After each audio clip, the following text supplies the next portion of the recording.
Good evening, everyone. I'm going to call the regular meeting of the St. Helena Planning Commission for Tuesday, June 18th to order and ask that Mr. Guston lead us in the pledge. Pledge allegiance to the flag of the United States of America and to the republic for which it stands, one nation, under God, indivisible, with liberty and justice for all. Would you call the roll, please, Ms. Camaro? Commissioner Hale? Here. Commissioner Anderson? Here. Vice Chair Pont? Here. Chair Hardy? Here. And Commissioner Monet is absent. That brings us to the public forum section of the meeting. This is a time when members of the public may speak to the commission on matters that are not on our agenda, which has a somewhat ironic result of meaning that we cannot respond. However, we will listen. Is there anyone from the public who would like to speak? Hearing none, we'll move right on to our consent agenda, which consists of one item, item 4.1, the minutes from June 4th, 2019. Any member of the public or member of the Planning Commission may request that this item be removed from the consent agenda for discussion. Is there anyone who would like to do so from the public? From the Commission? Seeing none, I will entertain a motion. Move the consent agenda. Second. Ms. Camara? Vice Chair Pont? Yes. Commissioner Hale? Yes. Commissioner Anderson? Yes. And Chair Hardy? Yes. That brings us to the public hearing section of the agenda. We have one public hearing on tonight's agenda. Item 5.1, design review and demolition permit for the property located at 1443 Stockton Street. Mr. Guston, I believe this is yours. Yes, thank you, Mr. Chairman. This is, as you said, a request for a demolition permit and a design review. The applicant's requesting the demolition permit to take down an existing 1,046 square foot building. It currently encroaches in both side yard setbacks and into the partial front yard setback. The applicant is proposing to replace this with a two-story, 2,433 square foot single-family home with a single-car garage.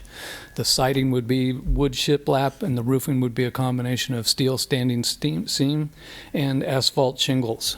In terms of conformance with the zoning code, the applicant proposes a deeper setback in the front than is required, 22 feet 10 inches, and will provide 10-foot side yard setbacks where they're currently at around 5 feet, so it'll double the side yard setbacks.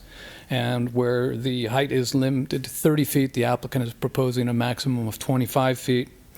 Lot coverage is less than half of what's allowed by code. It's at 20.4%, where 45% is permitted, and the floor area ratio is right at the standard of 0.34.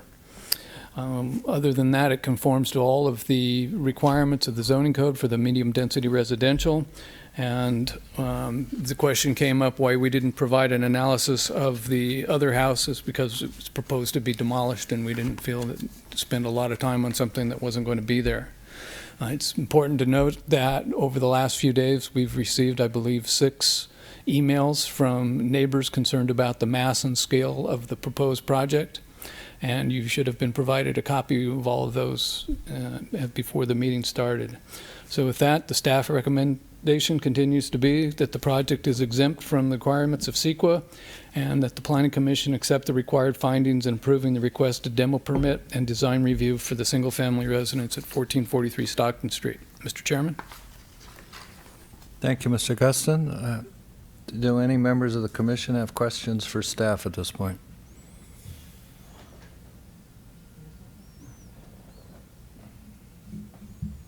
Mr. Pont. I do, if you will. Please. Chris, I used the 0.34, and at 0.34, I actually come out the house is a little too large, even with the exemption. Would have been helpful to have that information beforehand so I could have had a response, but I mean, I did, but the person I talked to is no longer available. well, that's a you know, challenge for me then. I can't answer the question because I don't have my calculator or my calculations, but Okay. that was, Also looking at the way it's written, it seemingly should have been interpolated between the two numbers. I don't know what you mean by Well, that. 6,000 feet is .35, 7,000 feet is .34. And I'm reading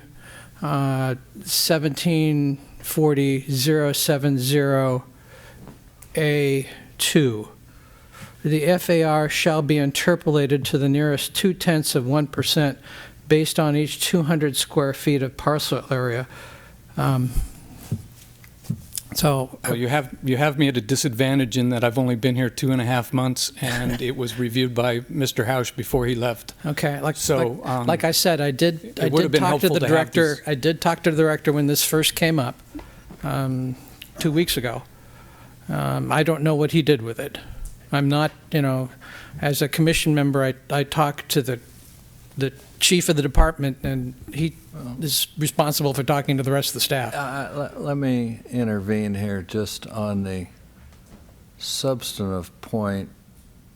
Is this lot size then between the benchmark set out in the FAR? That's correct. 346. And it literally calls for interpolating. So the project's entitled to more than .34 FAR.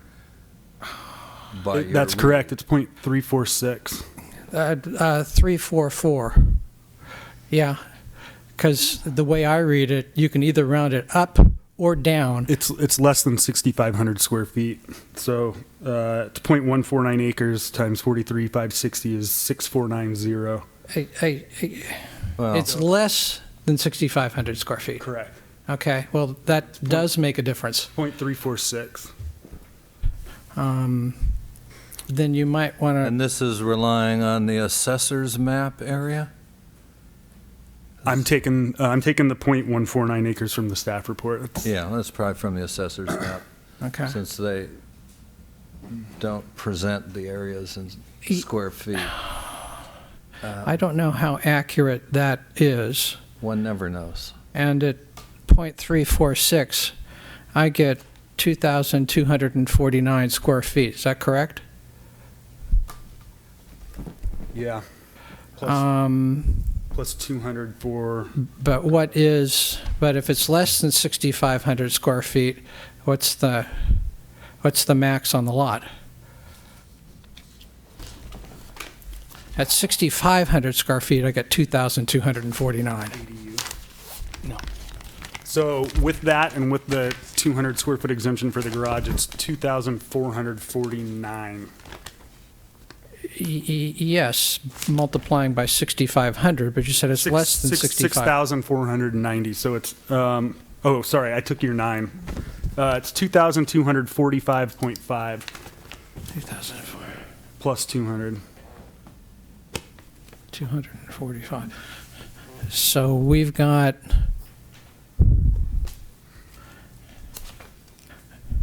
$11 square feet Over or under? under. But at 11 square feet, it seems to me we're now talking about nits on this measurement. And I don't know how close anybody wants to get, because we're using an APN number That's to all do we the have. calculation. That's all we ever have. The We've civil never engineer required a drawings survey. are at 52 by 125. Comes to 6,500 square feet. Yeah, I mean, just to be clear, one relies on the assessor's map at one's peril. That's rule number one. They have a disclaimer on every page. But nevertheless, it's the most widely available and generally useful tool for this purpose that anyone has. So it has been the base information for planning purposes in the city of St. Helena for decades. And based on the plans, it's right there, give Yeah. or take a few square feet. Yeah. I think we take that number, and that's what we use. I just wanted to hear an accurate number according to our code. On the floor area ratio. Correct. Yeah, I'm with you there. Sounds like we're just barely under, Yeah. assuming all the numbers are correct. Which one must, until one learns otherwise.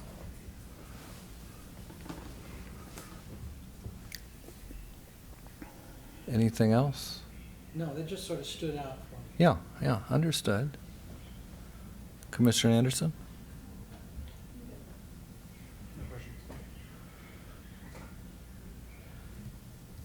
Well, I don't have a question, but I will just, for the record, reflect, or let the record reflect the fact that I did meet with Mr. Guston this afternoon to inquire whether we had any information on the heights of the adjoining structures. And I note that one of the emails here also expresses some concern that there's nothing in the graphics that shows the homes on either side of the proposed residence. It was my observation in going out to Stockton Street today that the home immediately to what we would call the north, because of, our convenient fiction that Highway 29 runs north and south, is taller than the existing residence at 1443. I couldn't say by exactly how much, and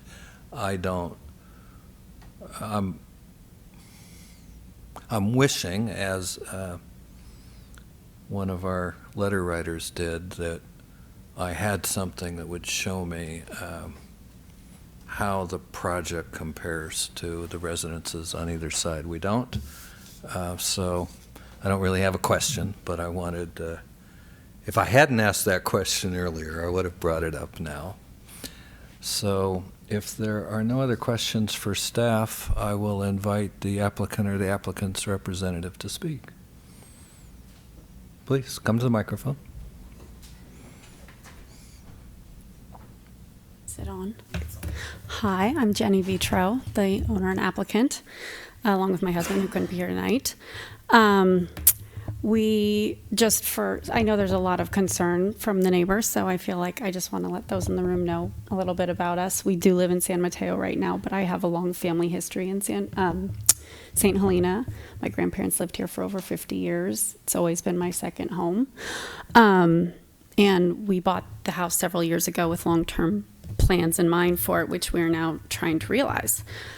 Regarding the project, we've worked on it for a long time and felt we have met all of your design guidelines. It is a particular challenge with the 10-foot setbacks on either side for a lot frontage of 50 feet to make a very, pleasant home that's not long and super narrow on that lot and take up quite a bit of the yard, which is why we opted to go for a 2-story design. And we think it's a charming design and of appropriate proportions.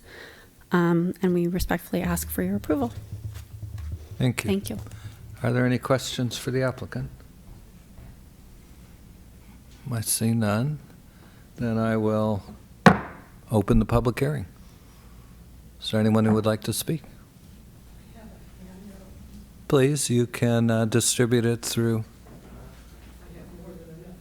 Mr. Heacock. Thank you.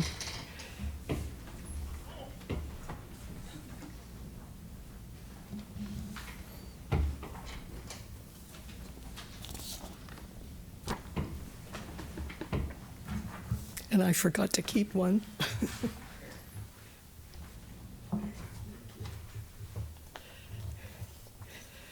Could I also ask that you put L1 on the screen?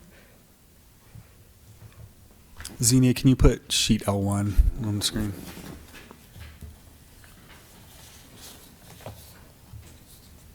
And ma'am, can you please state your name for the record? I will. Thank you. Okay, good evening. My name is Carolyn Kilparis. I reside at 1615 Main Street, where I've lived for almost 50 years. I am the owner of 1421 Stockton Street, which is 2 doors south of the proposed project. This home was built by my in-laws and has remained in our family for the last lifetime of the house, which was built in 1955. In reviewing the records, in the staff report, item C, design review, number 2 referred to compatibility of design with the immediate environment of the site. And it states, the immediate neighborhood consists of modest 1-story and 2-story homes, most dating to the mid to late 20th century. As proposed, the project would retain the character of the existing residences. There is no component of the project that would be incompatible with the immediate environment of the site or that of the greater neighborhood. I disagree. I believe there are really 2 different Stockton Street neighborhoods between Spring and Madrona, although both areas are so narrow that parking is allowed only on one side of the street, which is the even-numbered side. I walked from Madrona to Spring and back this morning and took a tally visually of 1- and 2-story homes. The section from Spring to Adams has 19 homes that face or align sideways with Stockton, of which 10 are 2-story or contain 2-story structures. The section from Adams to Madrona has 22 homes, of which 1530 Stockton, which is on the corner of Stockton and Madrona, is the only full 2-story home facing Stockton. 1504 Stockton was described in a previous Planning Commission document as having a partial second floor that consisted of a small dormer bedroom and bath. 1505 Stockton, per Zillow.com, before it was recently sold, indicated that it had a finished attic for storage on the second floor. 1611 Madrona has a garage on the Stockton Street side. Entrances to the house are on both Stockton and Madrona. I believe that building a 2-story home on a 52-foot wide lot between 1441 and 1445 Stockton would not be compatible with this neighborhood and would be out of character for this portion of Stockton Street. Furthermore, and I was the one I believe you referred to, Mr. Hardy, the architectural drawings do not include an image of this proposed home in relation to the existing homes on each side. There should also, in my opinion, be images that would depict, if you were standing in the back or side yard of either 1441 or 1445, what we're going to be looking at with a 25-foot high home. In addition, and this was pointed out to me by someone else who reviewed the diagram, and this is mentioned in some of the other letters, the air conditioning pad and the pool equipment, as shown on L1, are to be placed on the side of the proposed house, which makes it closer to each of the neighboring properties, which would impact them from a noise standpoint. It should, I would say the AC pad should be moved to the middle of the property in an enclosure, and all pool equipment should also be fully enclosed. I'm also speaking on... I'll give you another 3 minutes. Oh, I don't need that much. Very I'm good. also speaking on behalf of Katie and Doug Lynn from 1440 Stockton, who have written in opposition. They couldn't be here tonight. In conclusion, I ask that this plan to place the proposed 2-story structure in the midst of modest single-story homes be rejected. Thank you. Thank you for your comments. Is there anyone else who would like to speak? Seeing none, I'll close the public hearing.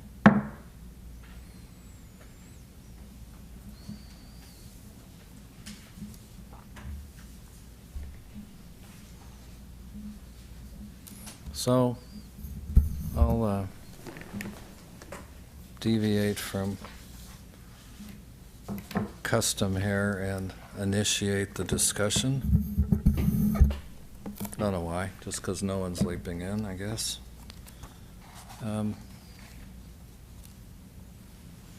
It does seem to me that the common thread in the neighbor comments has to do with conformance to general plan policy. Well, there are two here, 4.3.4 and 4.3.5. 4.3.4 says strengthen community identity by appropriate building design, size, and site landscaping. 4.3.5 states require future residential development to conform to the pattern and density of older neighboring areas of town in order to complement existing town character and ensure that densities are high enough to protect against unnecessary incursion into vineyard agricultural areas. I think I'm going to take that back. I don't think that's really relevant. This isn't a density issue. It's about the size of a single unit. And design review criteria include, as item 2, as Ms. Kalparis observed in her comments to us, compatibility of design with the immediate environment of the site. And related to that is item 3, relationship of the design to the site, although that doesn't talk about the context. Item 5, whether the design promotes harmonious transition and in scale and character in areas between different designated land uses. We don't really have that here. I think it's stated well enough in the comments that the question is whether or not in its size and height in particular, I mean, whether it's compatible with the neighborhood as it exists. I also walked Stockton Street today. I was not ambitious enough to start at Spring. I live on Tainter, so I just walked from Tainter up. And I did not go all the way to Madrona. I walked past 1443, but not all the way to the end. And I think, well, a couple things from my perspective. I'm more keyed into height than I am to the number of stories. There are, depending on the style in which a home is built, we have different heights for the main living area. Some are closer to grade than others, some are higher above grade. We have different roof designs. Some of them are fairly steeply sloped with some attic space. As I think I mentioned earlier, the home nominally to the north is conspicuously taller than the existing residence at 1443. It's a single-story home, but single story doesn't really tell us how tall or how much bulk a design presents.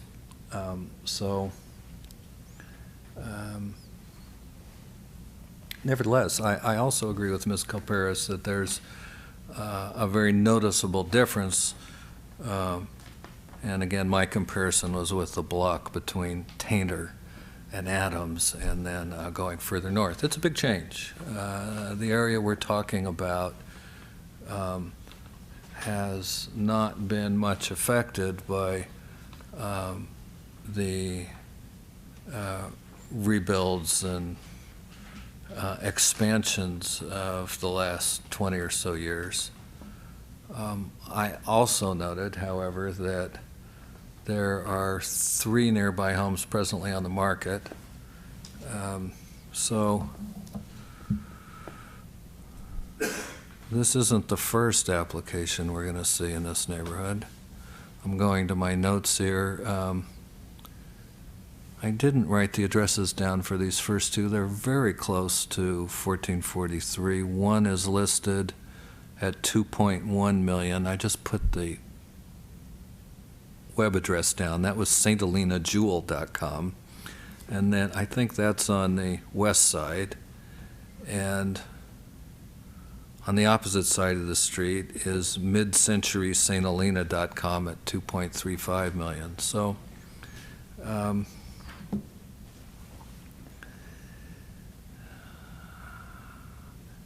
mean, honestly, from my perspective, there isn't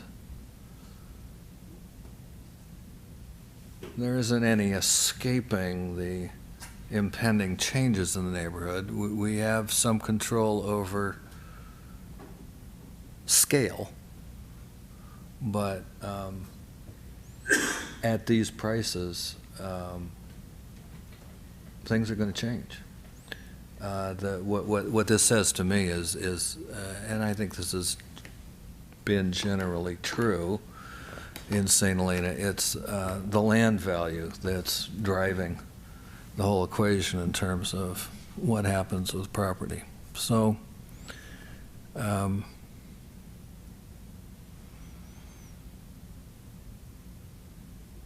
what we lack, and this has been observed before, is any objective criteria for determining what is or isn't in keeping with the character of a particular neighborhood. And I think, that will be a subject of future discussion between the council and the planning commission.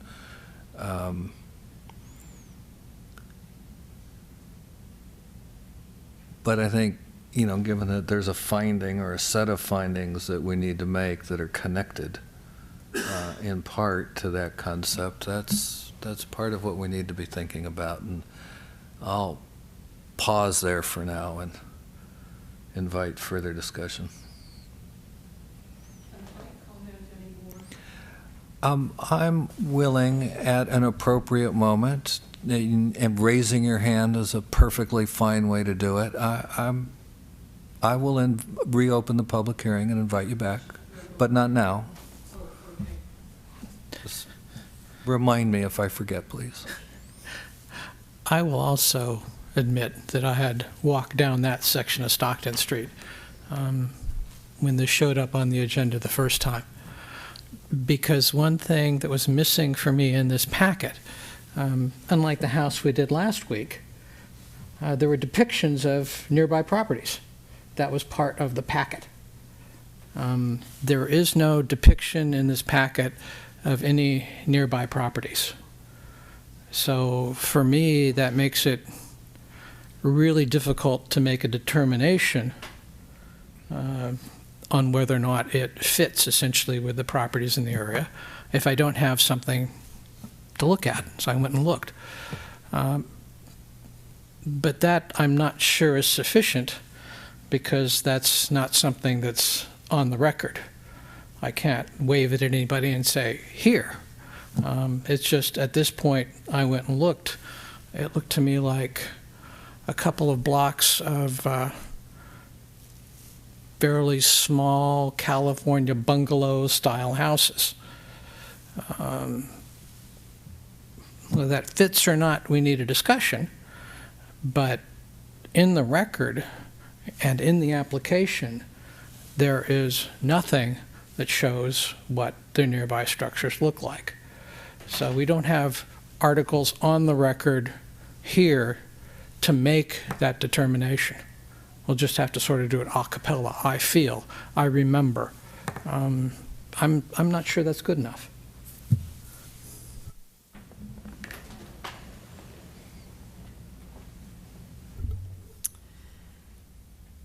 I personally agree with the neighbors. 6 letters in opposition, all saying the same exact thing, and part of what I agree with the neighbors. I think that 6 letters in opposition is a big deal, and that part of our job here is to listen to the neighbors, and Bobby's not here, so I'll say it, preserve neighborhoods.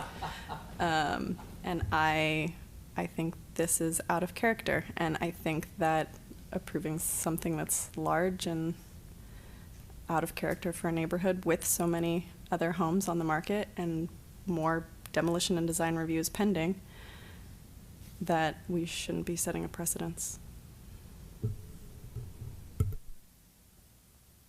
Commissioner Hale?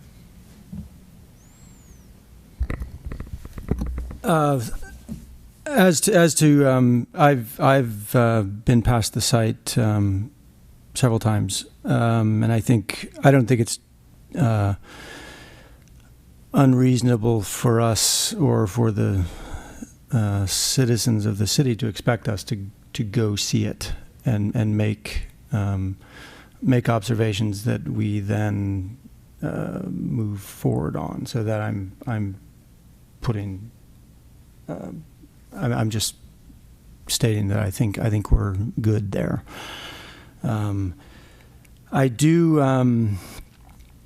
I think this is kind of an example of where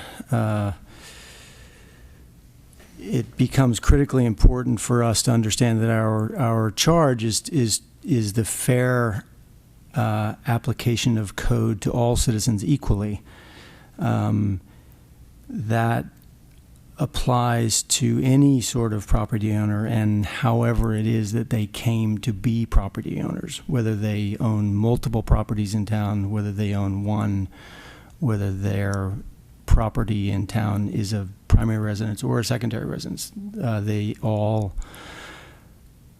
come before me as on an equal footing. And I think that's a critically important thing for us as citizens to understand, because if we don't do that, we devolve into what amounts to sort of mob rule and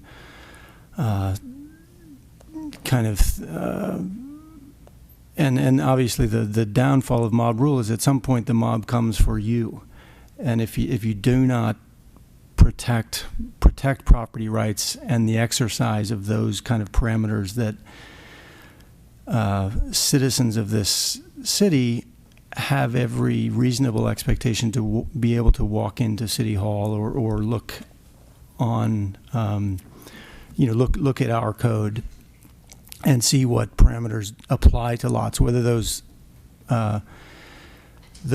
property rights have been exercised or not, really isn't relevant to the consideration. It's I think, unfortunately, property owners or people who have had something for some time falsely, in my view, take the expectation that their what they look at does not change, or what they see across the street or next door or down the street doesn't change, and there is no protection for that. I mean, there are certain areas that have CC&Rs. This is not one of them, where you buy into additional parameters or sets of limits.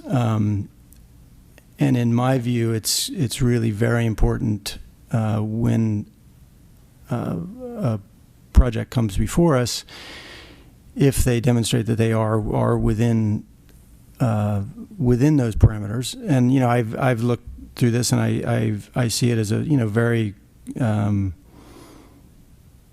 I think carefully put together, well thought out plan. Sure, it's different than what's there. The setbacks on the side are greater than what's there. The heights are also greater, but you could argue that there's this project is more in conformance with our code, as opposed to, currently that building with a 5-foot setback could be considered not conforming. You could also argue that this, as a small lot, the argument could have been made that they are entitled to 2 5-foot setbacks and height limits that are beyond what is there. Because the 5-foot small lot side setback doesn't require that it's a one-story, could be a two-story thing. Our height limits are not based on floors, and you could argue that maybe they should be, but they are not currently. And that could be a subject for other things, but it's not a subject for today. I mean, I'm sensitive to the neighbors' concerns, and when I see this, I find it's really unfortunate that neighbors haven't reached out to their neighbors, and I think it's always I find it would be a much more effective and potentially productive approach to talk to your neighbors, explain to your neighbors what things really matter to you, what views that they may not. They obviously can't see from their side. But I think it's important that that's done in a neighborly fashion, not as a coercive, not with the assumption that you have the power to stand in the way of something. Because, when you, as a neighboring property owner or several property owners, they are entitled to the very same protection and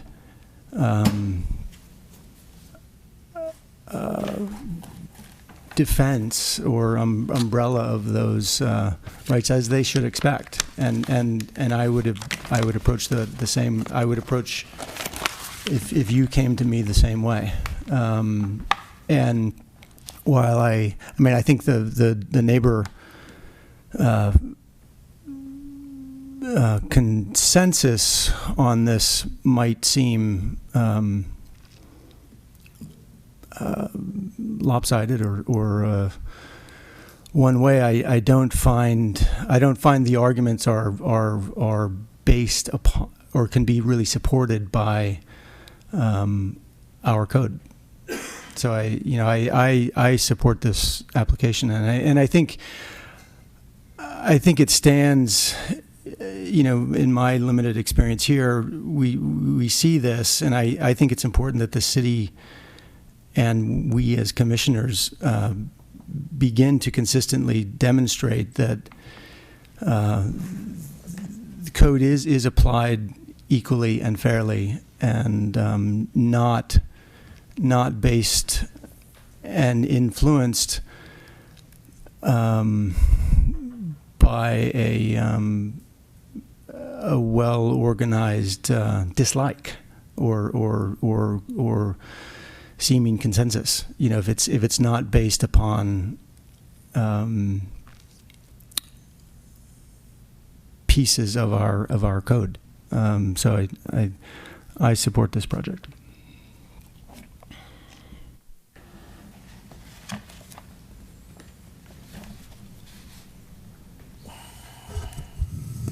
If I can. Yes. I mean,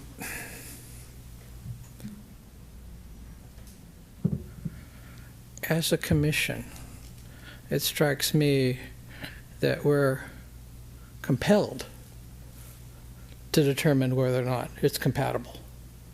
That's one of our criteria. Now, it's softer, I'll agree, than some of the other criteria. I mean, we know what the setback standards are. We know what the FAR requirement is. But nonetheless, compatibility stands as a requirement that we make a decision on. I don't think it's any lesser or greater than any of the other requirements that we need to make a finding on. But I agree it's softer. But nonetheless, it's one we must make a determination on. And frankly, I'd rather make that determination on what's in the record, even though looks like I'm swimming upstream on that one, with most of the commissioners willing to make a decision on what they see or what they have seen. But nonetheless, it's something we must determine. I don't think it's any greater or lesser than any of the other determinations we must make. It's part of the code. Can I respond Yes. to that? As to compatibility, I completely agree with you that part of our charge is compatibility. I think what this and part of the reason I support it is because I find it to be compatible. I think you can balkanize this community in terms, you could break it down into many different ways. You know, you start to go block by block or touching parcels, or you can analyze this a lot of different ways. I find I believe a more healthy approach in our community, as small as it is and varied as it is, we have many sections of town that have 2 stories next to 1 story, high 1 stories next to short 2 stories, and every kind of thing between. I think part of our charge is and pretty critically to me is that and in the application of code equally is that when you purchase or own any of these properties in town, you have a reasonable expectation of what you are, of the parameters you're allowed to, and I think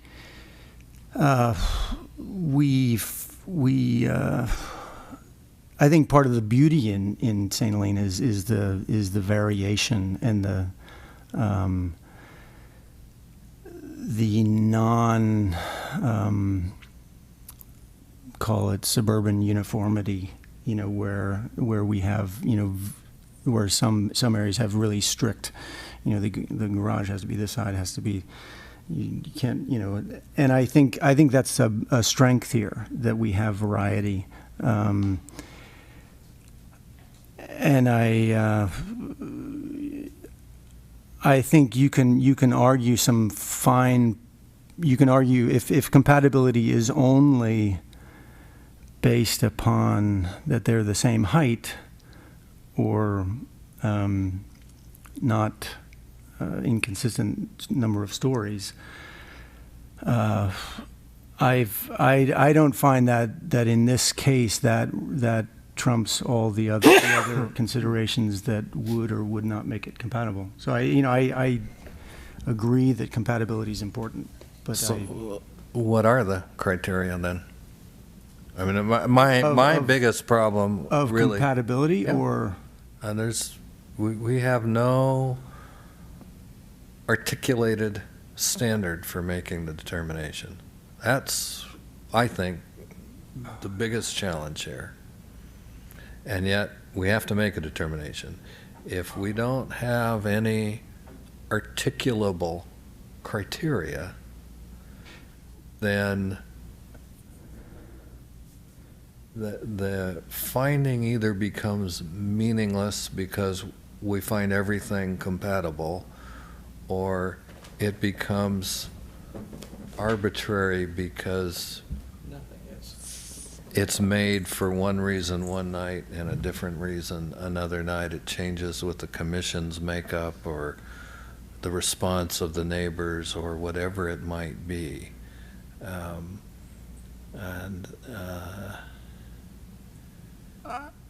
So it's. I mean, that's my question. I see the quandary as far as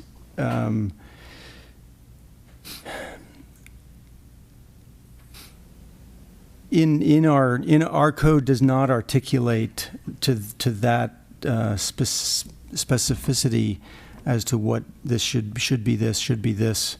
Yeah, I mean, doesn't provide us with that. It's a general plan policy. It's not a development standard. Yeah, and I think that's something that could well be addressed in another forum or another. It's supposed to be. The new general plan requires us these standards. Right, but to make that more useful tool, I think, may well be a good idea. But I think our charge is to view these, to sort of ponder the ways in which we find it compatible, and if we do, we vote yes, or if we don't, we vote nay. Well, I think we're stuck there. I agree with that. Ms. Kilparis, if you would still like to speak, I'll reopen the public hearing. Yes, public hearing's open. You mentioned that you noted other properties that were on the market when you did your walk. Yes. I believe the two that are for sale are 1511 and 1512, both of which have been extensively remodeled as single stories. Not to say somebody may not come along and want to tear it down and start over.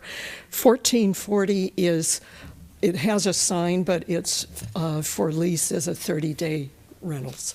Ah, very good. I couldn't find anything at the Realtor's website. That may be why. Thank you. Would you like to come back? You may. The public hearing's still open. I guess I would just like to say this whole, kind of discussion about compatibility does seem like we're trying to say this house needs to be compatible with only the adjacent properties, whereas I do really feel St. Helena as a whole has a charm and a vibe, and and it is varied, but I definitely don't think this design is something that is outside of those parameters. I think we tried so hard to make it something that would fit in with the town. So I hope you would consider that, and not just, do we want all houses on that street to just be bungalows forever and ever? I just don't. I don't know if that's the right answer. Thank you. You're welcome.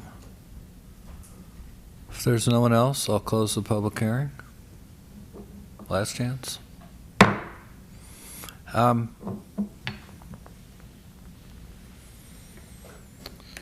I'm really,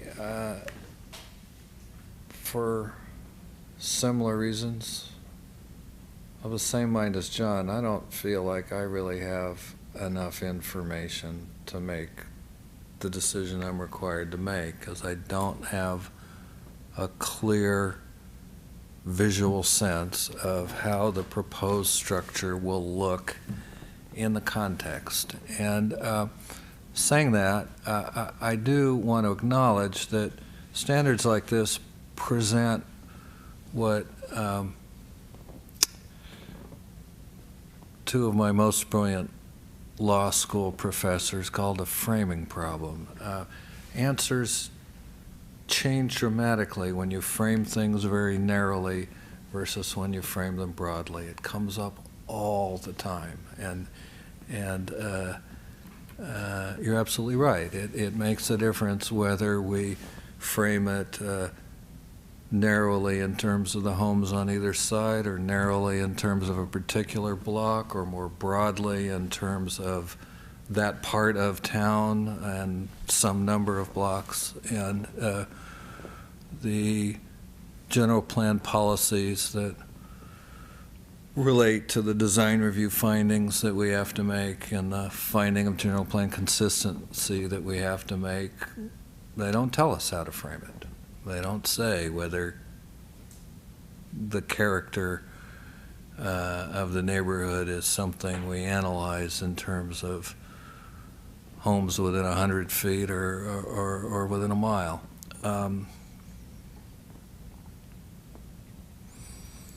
So,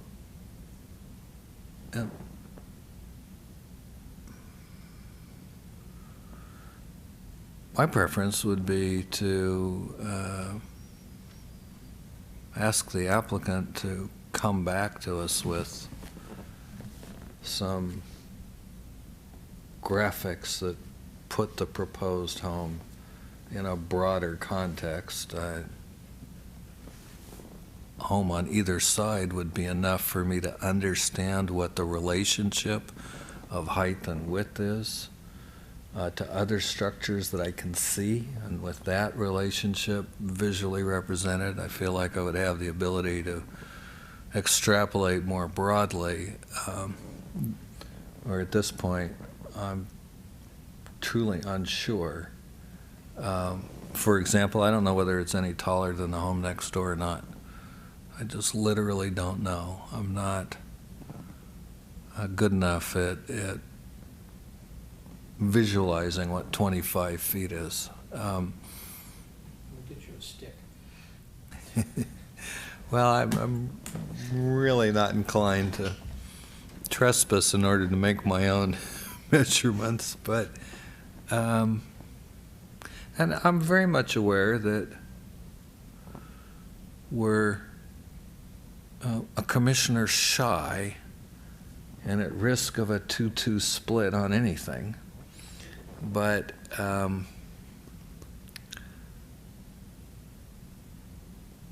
there you have it. And I want to say something else, I guess. You know, I'm very sensitive to the predicament that moments like this present to the applicant, and very much aware of the fact that you have prepared the plans that are in front of us tonight with professional guidance and reliance on the development standards that we have, advice from staff and all of that. And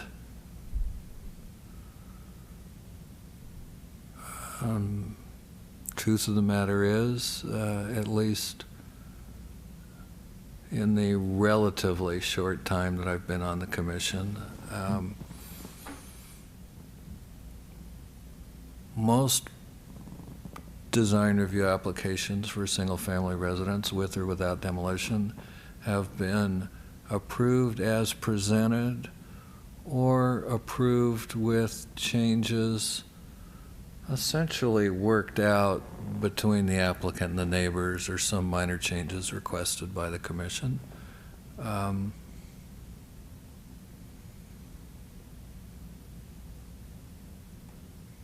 we're, just being candid, we're on the precipice, I think, of some significant policy changes. They haven't been made. I think the direction is fairly clear that, or at least as clear as it can be at this point, that there's interest in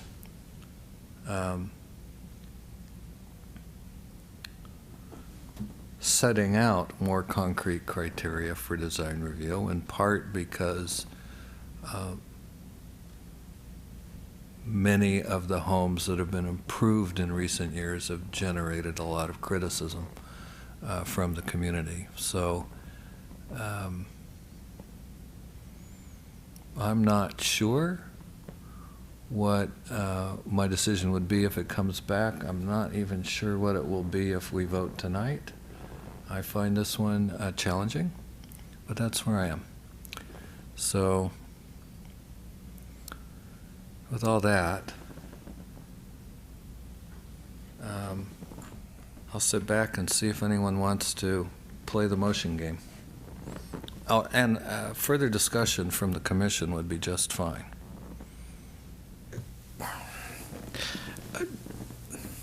2 weeks ago, there were 2 houses on the agenda. Same demolition permit, design review. One of them had nearby houses included as part of the packet, and an APN map, if I remember correctly. This one's doesn't even have an APN map. It's not required. But we are required to make a finding on the compatibility of your structure, your proposed structures with other structures around it. One of those 2 weeks ago was easy. There were photographs in there of the nearby houses. We've got zip, and we do have some pretty significant opposition by the neighbors, which, although I'll agree, opposition by the neighbors is not a design criteria. But sometimes opposition by the neighbors can point out factors that haven't been included thoroughly. And frankly, I think this time they did. We can't see what's around it other than us walking out there and looking, and that's not a good way to make a decision. So I would be all in favor of continuing this one. I don't know what that does to the application, because this would be the second continuance. We'll renotice it. So the next meeting that it goes to will be publicly noticed again. I mean, if I had to vote tonight, being I have heard from several members of the commission, yeah, you can go ahead and vote by what you've seen. I would be hard-pressed to be in favor of this application as currently drawn.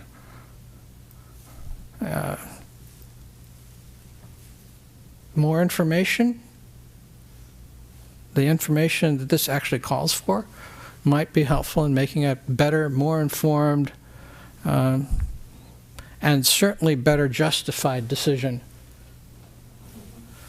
on the design compatibility of the proposed structure. That's where I am. So either continue or vote against it. But my first choice would be a continuance. So if nobody else is going to make that motion, I would move to continue.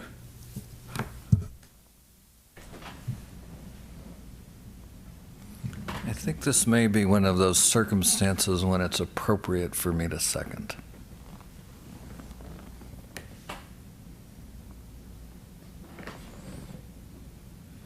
Ms. Camaro?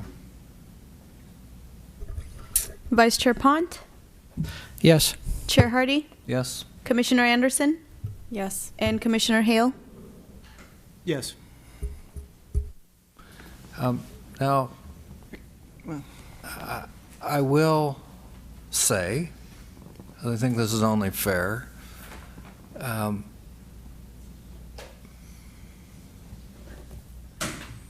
unnecessary, but fair anyway. Your quest is now to persuade me and John. It's a matter of counting to 3. The 5th vote is not here and will be here the next time. That's cutting it right down to the reality, but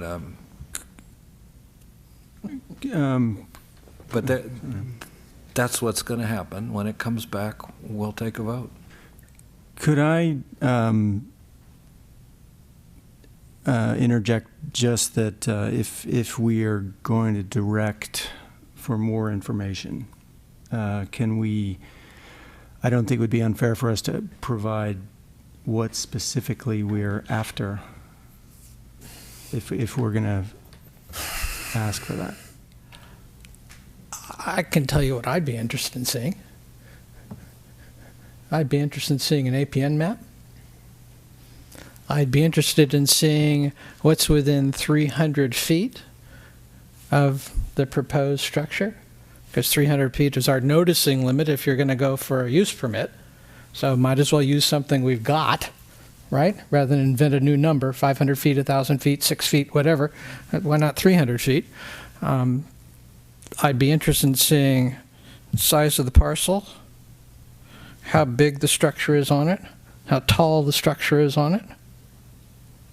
Those are and I'd be interested in seeing just a face picture of the structure. Mr. Chairman? A facade, you mean? Yeah, We have a facade. of this one, not of anybody nearby it. Okay. Like I said, 2 weeks ago, There's no 2 weeks accurate ago, we source for got that facade information. pictures, right? From one of the applications. Right, I'm just trying to point out if we're gonna ask for something, let's make sure we ask specifically what we're asking for. I understand. I didn't use the correct term of art. I'll trade you some transportation terms of art Oh. for construction terms of art. John, let me just interject a little bit here.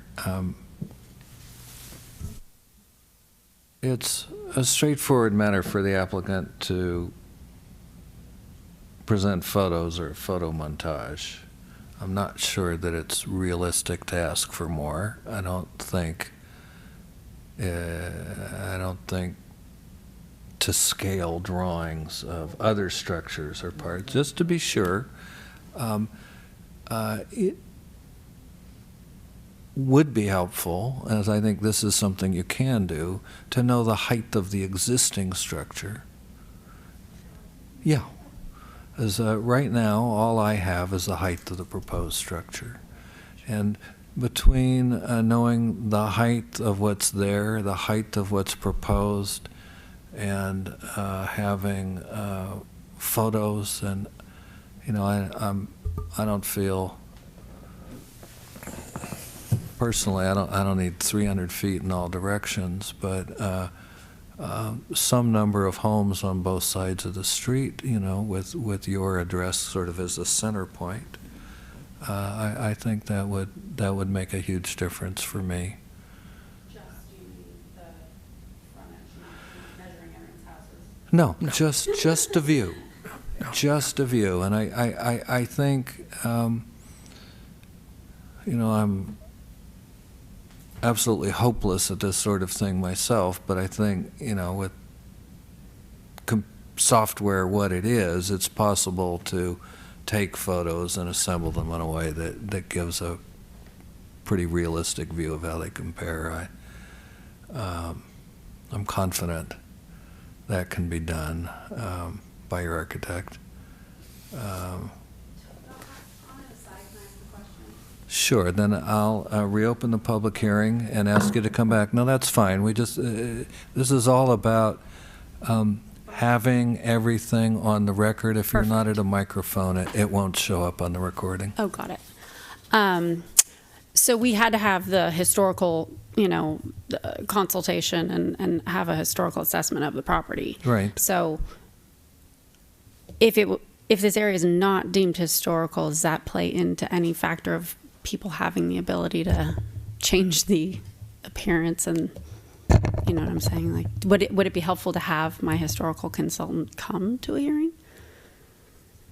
I'm thinking not, Okay. simply because the thrust of that report is there's nothing historical here, Right. which we all know, and Okay. it's not a subject I can tell you personally. It just appalls me that we have to have applicants Pay for that. go through that step Yeah. for something built in the 1960s.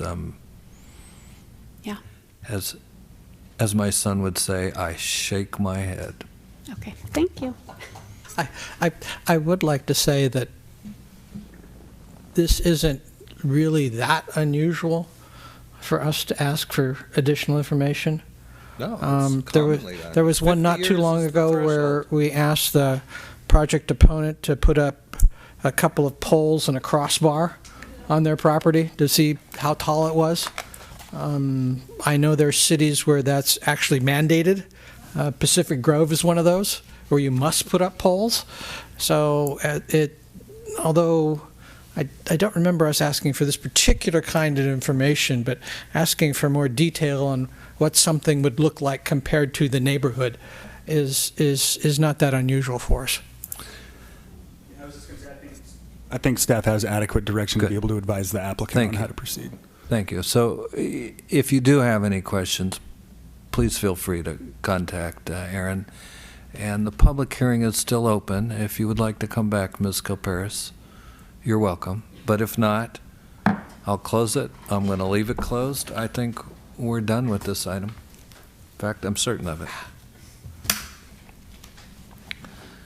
So that takes me back to the agenda to find my place. 6, scheduled matters, there are none.